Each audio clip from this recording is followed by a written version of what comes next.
Hey everybody, how you doing? It's me, Joe. Just sitting here at the computer, and I'm thinking about what to talk about. Today is March 29, 2013. I'm sitting here in the house when it's a beautiful day outside. I'm just looking at the window here now, and it's bright and sunny out, and the temperature, according to my TV sitting next to me here, it's about 16 or 17 degrees right now. It's a beautiful day. I should be out there instead of sitting here, but what the heck, eh? Anyway, I'm just sitting here thinking about something, and I thought I'd tell you a little bit about what I'm currently reading. I've always been an avid reader. I love to read. I read just about anything. But because my eyesight is bad now, I don't read as much as I used to. I still enjoy it, but I have a hard time seeing now, so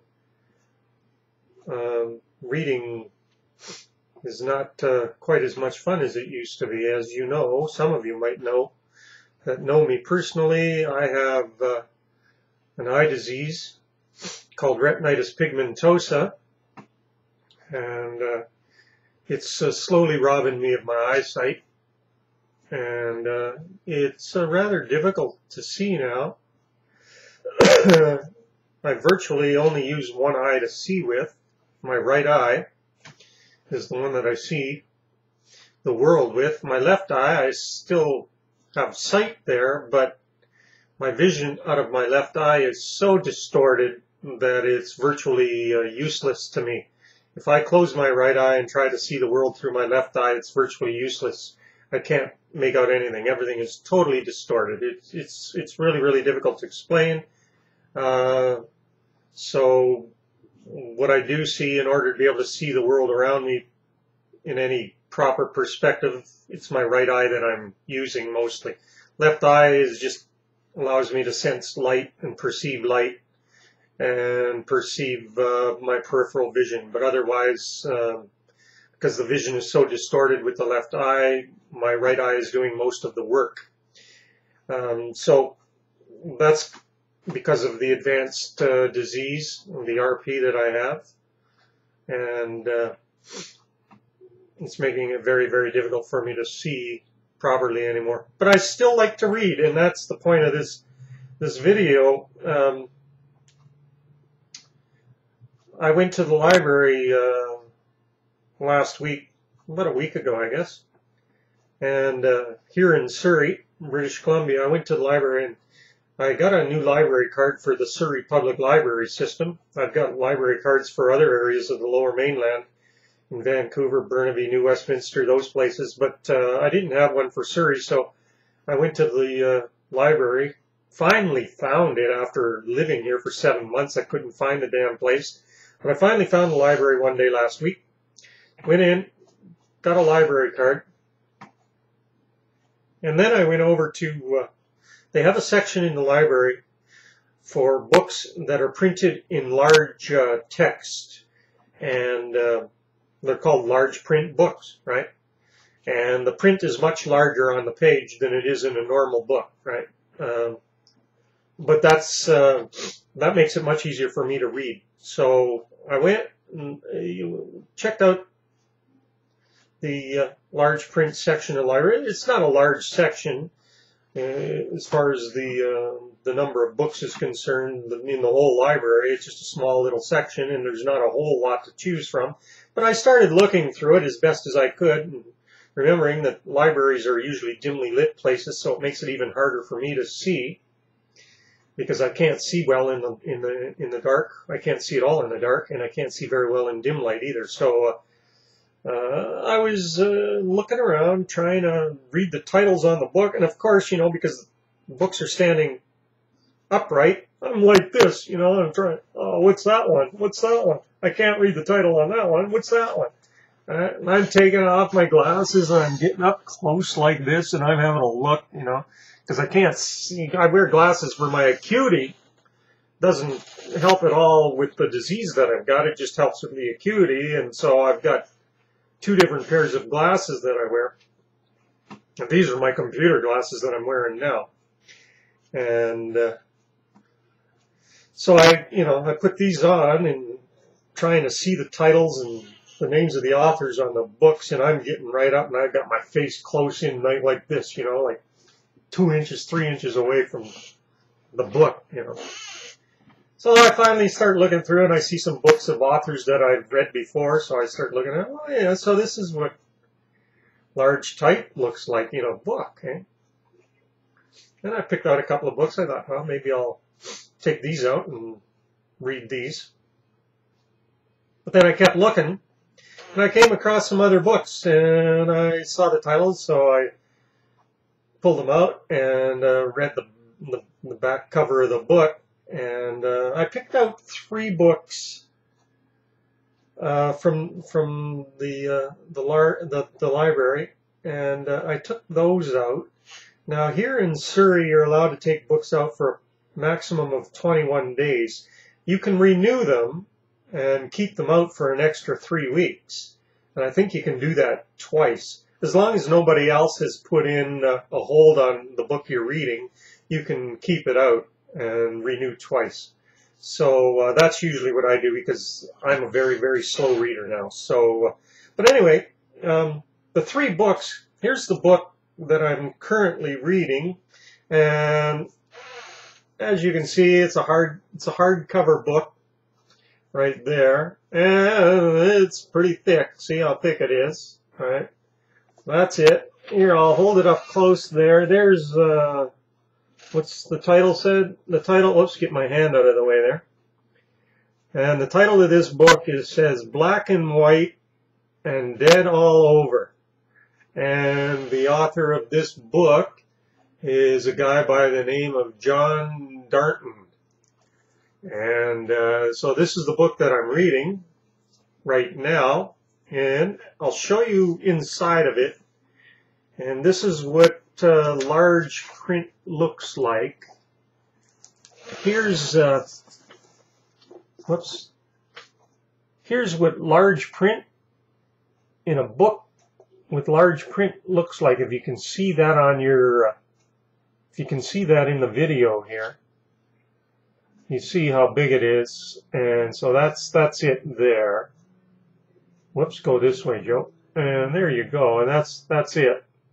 Okay. So what it boils down to, I can see this better when I'm lying in bed at night behind me here, and I'm reading my book. I can actually see the words on the page and read it without straining my vision here. But this book, it's called A Large Print Mystery, and I'll just briefly tell you what it says about this book, what the story's about. Pulitzer Prize winner John Darnton's keenly intelligent, delightfully mordant novel opens in the inner sanctum of the New York Globe, the city's long-standing newspaper of note. Its back is to the wall. Readership, advertising, and circulation are plummeting.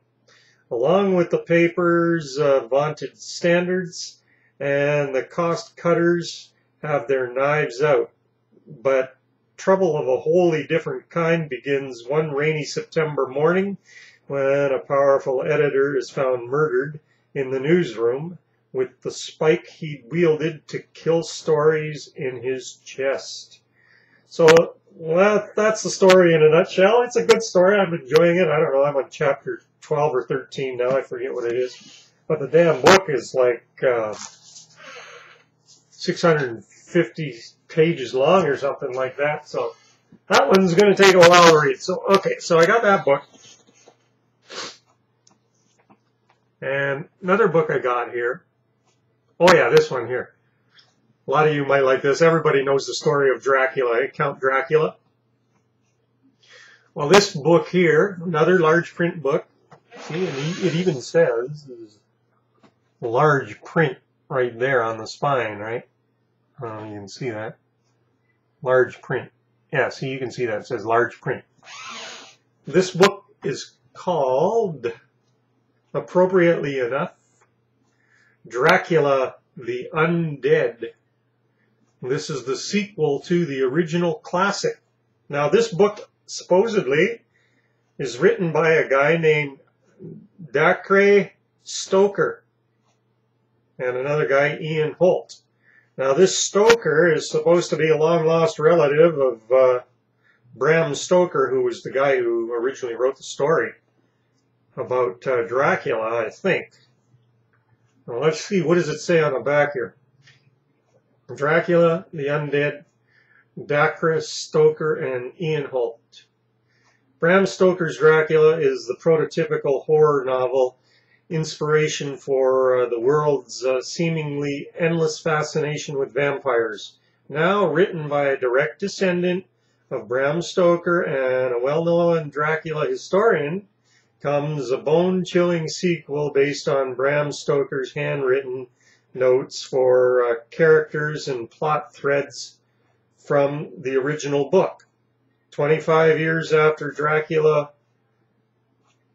quote, crumbled in the dust, unquote, Van Helsing's protege, Dr. Seward, is a disgraced morphine addict, and the band of heroes that defeated Dracula is being hunted down one by one.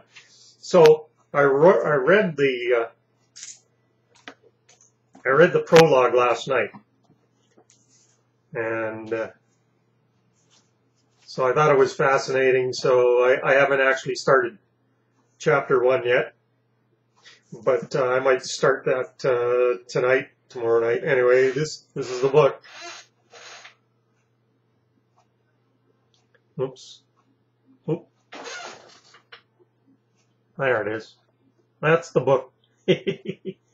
Dracula. So that's the second book. And the third book that I took out, I don't know anything about this one yet. This is a book called Trespasser. Maybe you can see that there. Trespasser is a book written by a guy by the name of Paul Doiron, D-O-I-R-O-N, Doiron, or something like that. Anyway, what it says about this book here, it's a complex, heartfelt, altogether impressive piece of work.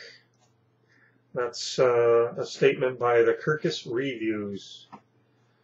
Anyway, while on patrol one foggy evening, Game Warden Mike Bowditch receives a call for help. A woman has reportedly struck a deer on a lonely road. When he arrives on the scene, he finds blood, but the driver and the deer have vanished. The state trooper assigned to the accident appears unconcerned. Details of the disappearance are eerily familiar. 7 years earlier, Erlin Jeffords was convicted of the rape and murder of a college student and sentenced to life in prison. It seems that justice has been served, but when the missing woman is found brutalized in a manner that suggests Jeffords may have been framed, Bowditch reopens the case, and the old wounds between Maine locals and rich summer residents.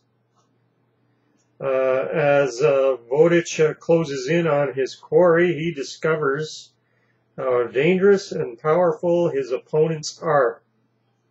Paul Doiron captivated the critics with his debut, The Poacher's Son. The book was a publishing rarity, receiving 4-starred reviews from the top book media.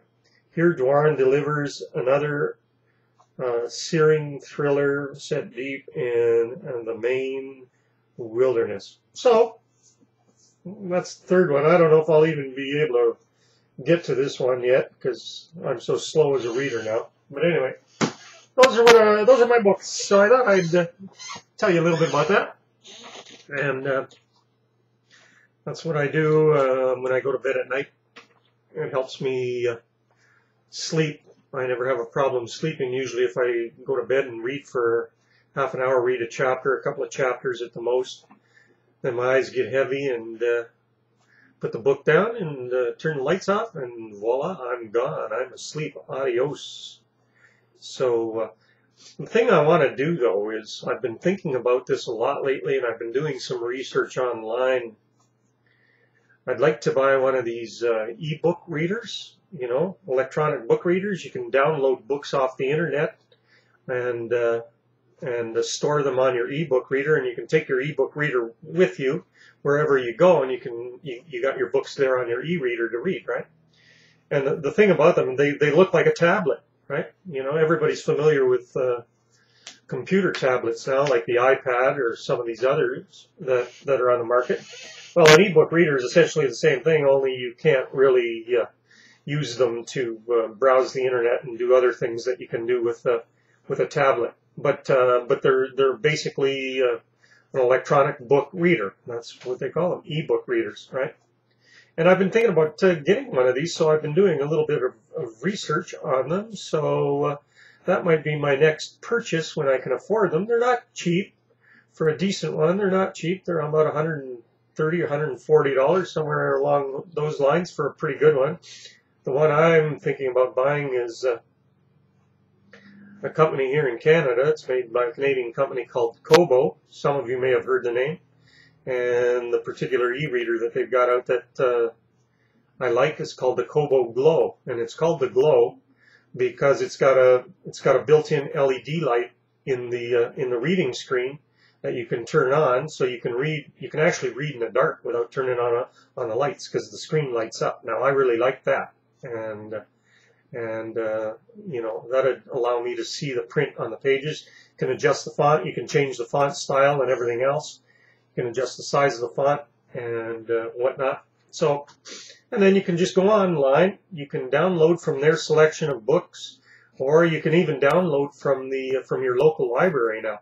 And you just have to have the software on your computer. It allows you to download, and then you hook your e-reader up to your computer by a USB cable or however it hooks up, whether it's Bluetooth, whatever it is that you've got, and you can transfer the books over to your e-reader, and then so you got your reading. Take it with you wherever you go. You want to go to the park and sit and read, you can read. And the nice thing about an e-reader, rather than actually taking the book with you, you don't have to take a big book like this, right? If I want to take all 3 of these books with me, I mean, gee whiz, you going to carry these around? Holy smokes, I mean, come on. So you put all 3 of these books on an e-reader, you got a little e-reader that's like less than half an inch thick and, you know, yay big. Put that in your back pocket, and you got those books. You can read them anytime, anyplace, anywhere, right? It's great. That's the advantage of having an e-reader. The other thing, too, is you can put thousands of titles in your e-reader, depending on how much memory you've got. You can get little memory cards for them and install memory cards. But anyway, that's what I'm thinking about doing. And one day in the near little future, I'm going to make a trip either to Best Buy or probably to Future Shop and pick one of those puppies up. And when I do that and I decide if I like it or not, I'll let you know. So anyway, I just thought I'd make this little video. Hopefully it's going to turn out right. I'll check it first, and if I like it, you'll see it on Facebook. So thanks for your time. I hope you enjoyed listening to me ramble on about my reading passion here. But hey, we all have our passions, don't we? So anyway, adios. See you later.